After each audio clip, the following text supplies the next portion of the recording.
ثم جعلناك على شريعة من الأمر فاتبعها ولا تتبع أهواء الذين لا يعلمون.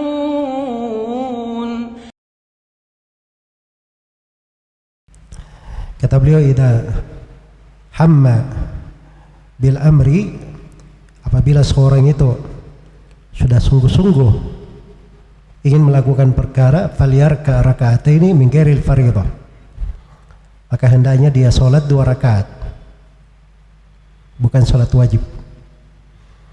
Jangan sholat sunnah. Karena itu istikharah itu ada sholatnya, ada doanya. Ada sholatnya, ada apa? Ada doanya. Nah, jadi perhatikan ya ketentuan istikharah. Istikharah itu artinya minta kepada Allah supaya dipilihkan. Supaya dipilihkan. Iya. Dan dipastikan pilihannya bahwa itu adalah pilihan yang benar.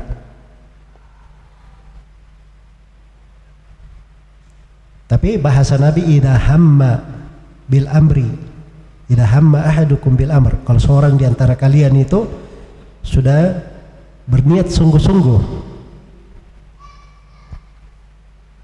Jadi ini harus digarisbawahi ya, bahwa sholat istikharah itu bukan sholat orang yang bingung mau cari pilihan. Misalnya saya dihadapkan pada 2 perkara, saya mau masuk ke sebuah bisnis. Ini saya masuk ke bisnis ini atau tidak? Saya bingung. Kalau masih bingung, itu bukan untuk sholat istikharah. Jadi asumsi yang beredar di masyarakat itu, kalau orang bingung antara 2 pilihan, sholat istikharah supaya diberi pilihan. Nah, itu keliru ya. Istikharah itu dia minta supaya dikukuhkan pilihannya. Kalau tidak bagus pilihan itu, Allah beri dia pilihan yang lebih baik. Itu sholat istikharah namanya. Iya.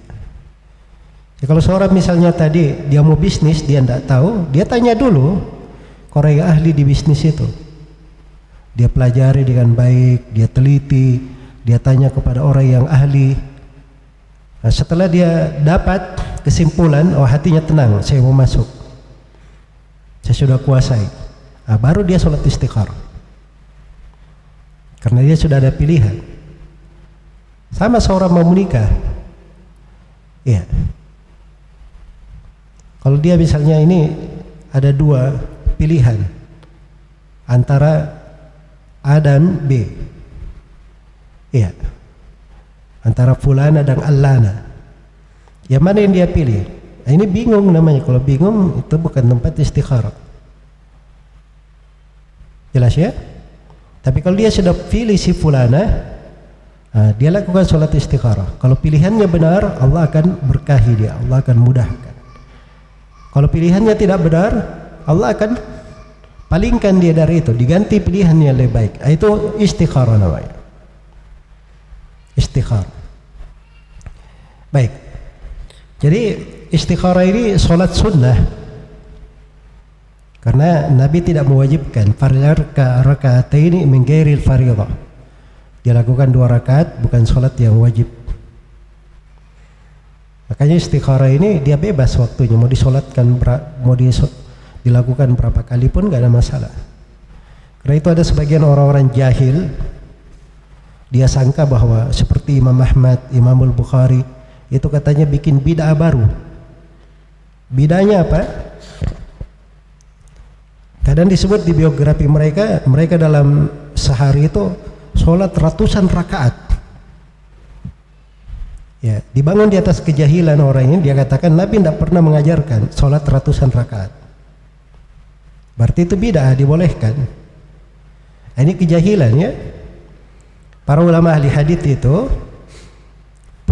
sebagiannya punya kebiasaan, kalau dia mencatat hadits, menulis hadits di sebuah buku, dia tidak tulis hadits itu di buku itu kecuali setelah sholat istikharah. Begitu dia tulis, dia sholat istikharah. Dia tulis lagi, dia sholat istikharah. Tulis lagi sholat istikharah.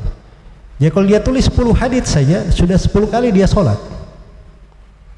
Kadang sebagiannya dia menulis ratusan hadits dalam sehari. Itulah sebabnya mereka melakukan sholat berapa? Ratusan rakaat, itu wajar. Dan ini pintu sholat sunnah yang bagus ya, salah satu pintu sholat sunnah. Iya.